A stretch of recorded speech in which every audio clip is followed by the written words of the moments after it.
This is a nice setup for PAILs rails for knee flexion with an extended hip. So half kneeling position, you're gonna set up blocks or something behind you right about your end range of knee flexion. So this is about right for me. I'm gonna go half kneeling, tuck the pelvis so it's pretty neutral or even posterior tilt. Keep this glute tight so nothing changes here. Then I'm gonna get something to stabilize, and I can just barely get lift off, so that's right where I wanna start.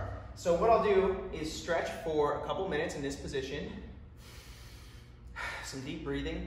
After that, PAILs contraction. So I'm going to start. If you have a bendable stick, that's perfect. I'll show you what to do. If not, that still works really well. Whatever you have to grab onto is gonna help.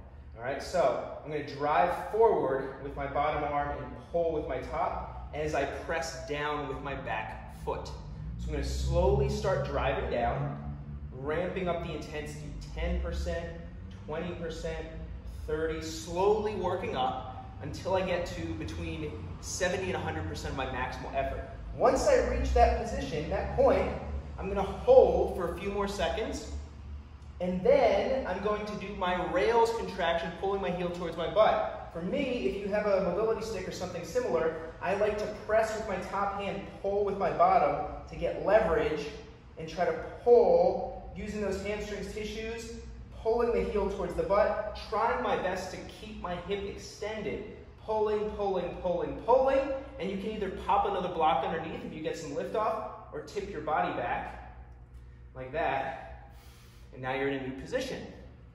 Then you can relax, take another minute or two, and repeat. Or you can just do one, but I suggest repeating. Breathe deeply. If you start cramping up, focus on your breath. If you absolutely have to come out of it, that's okay.